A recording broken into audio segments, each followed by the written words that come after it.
La hierba se seca y la flor se marchita, mas la palabra de nuestro Dios vive y permanece para siempre.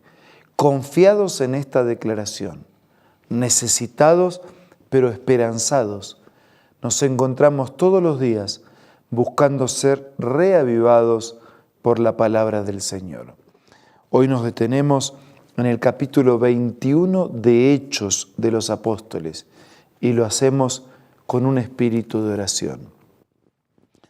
Dios eterno y Padre nuestro, cerramos los ojos, pero necesitamos abrir el corazón y la mente para que tu Espíritu nos guíe, nos explique y nos bendiga al meditar juntos en tu palabra. Lo pedimos y agradecemos en el nombre de Jesús. Amén. En el recorrido misional de este gran hombre de Dios como fue el apóstol San Pablo, en este capítulo lo vemos rumbo a Jerusalén. Después de separarnos, zarpamos y navegamos directamente a Cos. Al día siguiente fuimos a Rodas y de allí a Pátara. Como encontramos un barco que iba para Fenicia, subimos a bordo y zarpamos. Después de avistar Chipre y de pasar al sur de la isla, navegamos hacia Siria, llegamos a Tiro donde el barco tenía que descargar.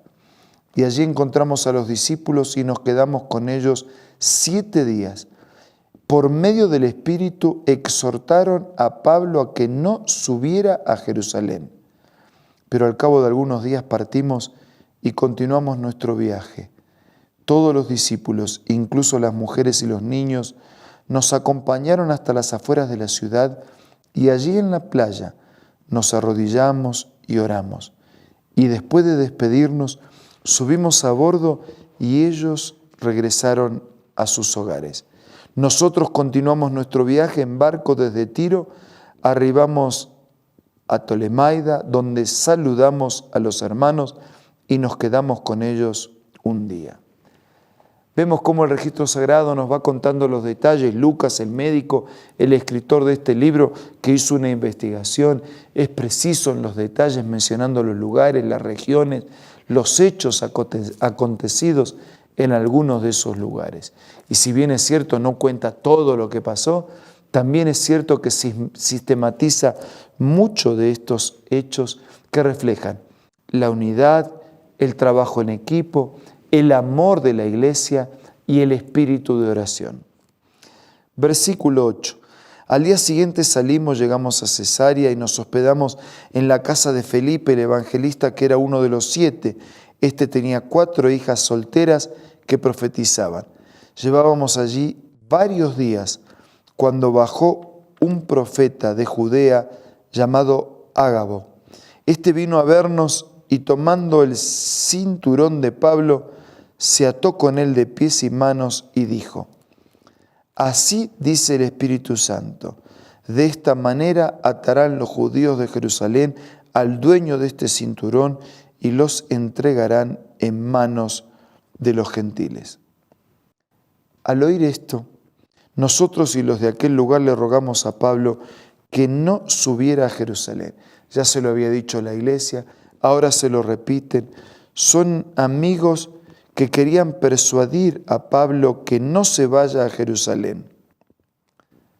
Pero en realidad Pablo estaba convencido que tenía que cumplir el mandato bíblico y testificar del Señor en todos los lugares.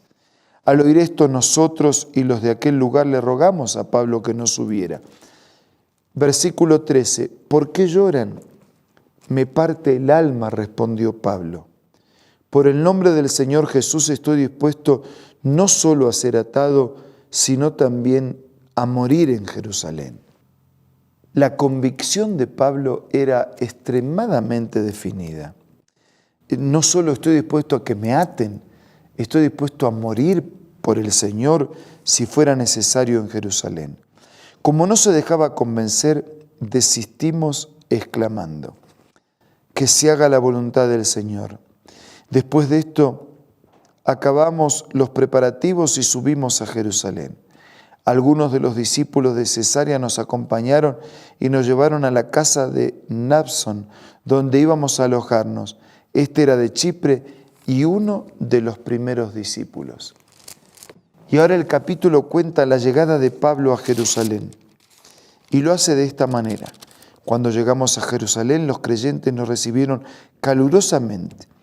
Al día siguiente, Pablo fue con nosotros a ver a Jacobo y a todos los ancianos que estaban presentes. Y después de saludarlos, Pablo les relató detalladamente lo que Dios había hecho entre los gentiles por medio de su ministerio. Les dio un informe, testificó de la obra y del accionar de Dios. Al oírlo, alabaron a Dios. No hay cómo dejar de alabar a Dios después de escuchar las maravillas que Él hace para salvar a las personas.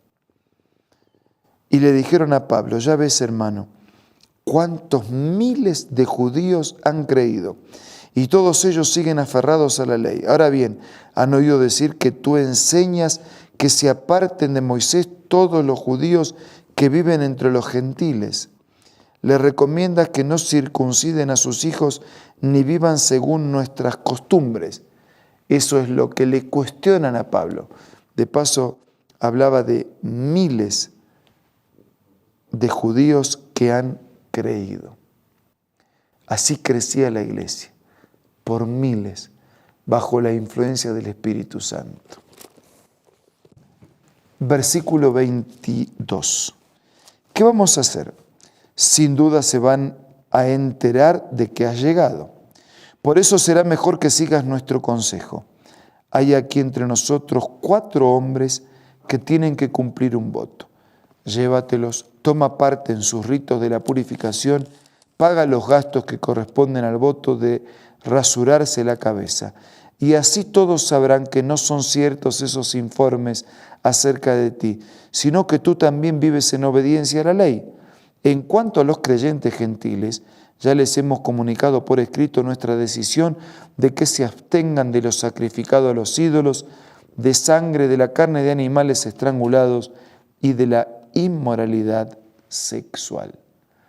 Al día siguiente, Pablo se llevó a los hombres, se purificó con ellos, luego entró en el templo para dar aviso de la fecha en que vencería el plazo de la purificación y se haría la ofrenda por cada uno de ellos. En aquello que no era esencial, no veía Pablo ningún problema en practicar sus costumbres, en tanto no atentaran contra la voluntad y la verdad de Dios. Versículo 27. Los judíos lo acusan ahora a Pablo de profanar el templo. Cuando estaban a punto de cumplirse los 7 días, unos judíos de la provincia de Asia vinieron a Pablo en el templo, alborotaron a toda la multitud y le echaron mano, gritando: israelitas, ayúdennos.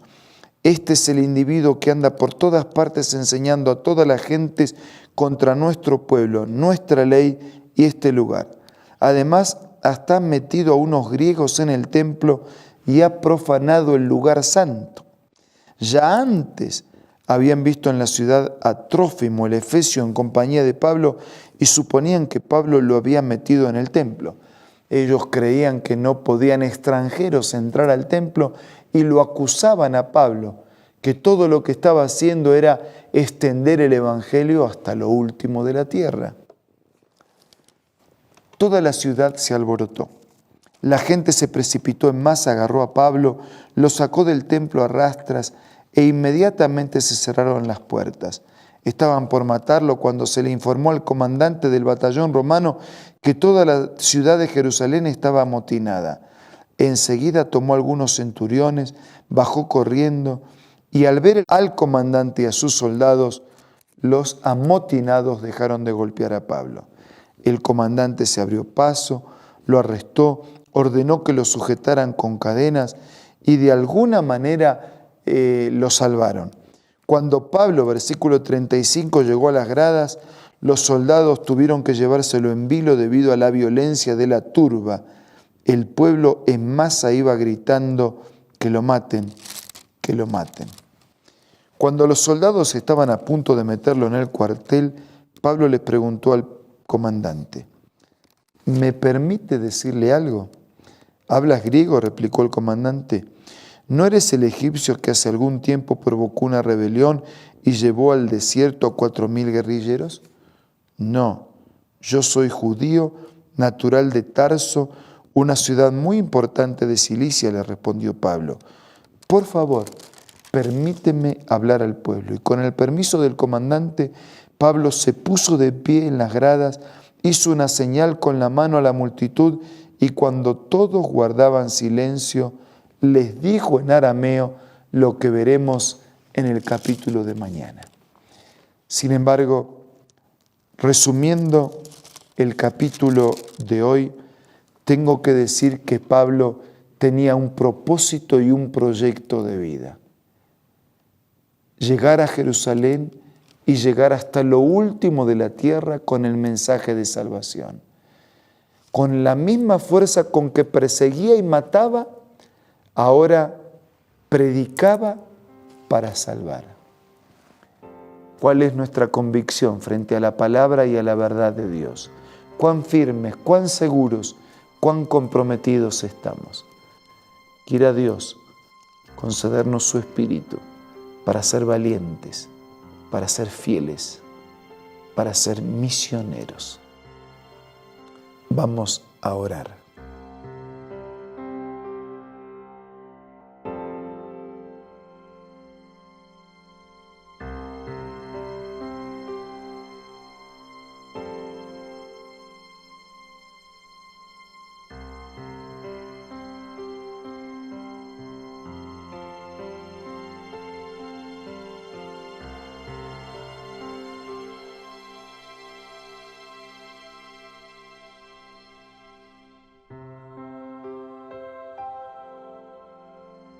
Padre y Señor nuestro, danos espíritu de valor, de fidelidad y un compromiso con tu palabra y con tu verdad.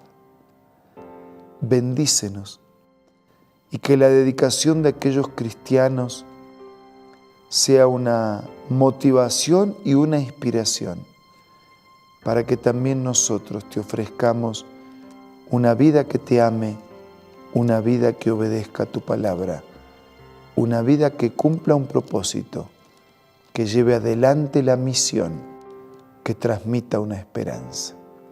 Bendícenos a todos. Te lo pido y te lo agradezco en el nombre de Jesús. Amén.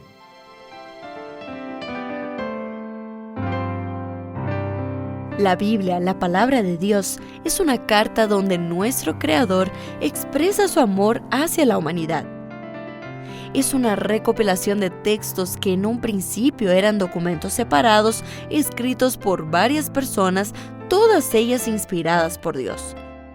Primero en hebreo, arameo y griego durante un periodo muy dilatado y después reunidos para formar la Biblia cristiana. Está dividida en dos grandes secciones, el Antiguo Testamento con 39 libros y el Nuevo Testamento con 27. En la Biblia se desarrolla la historia de la salvación de Dios al hombre. En toda ella hay una línea conectora que une todo, Jesucristo. Busca también en tu App Store o Play Store y encontrarás varias opciones. No olvides descargar también el aplicativo Reavivados por su palabra y sigue la secuencia de su lectura. La Biblia es la palabra de Dios. Nos reencontramos mañana.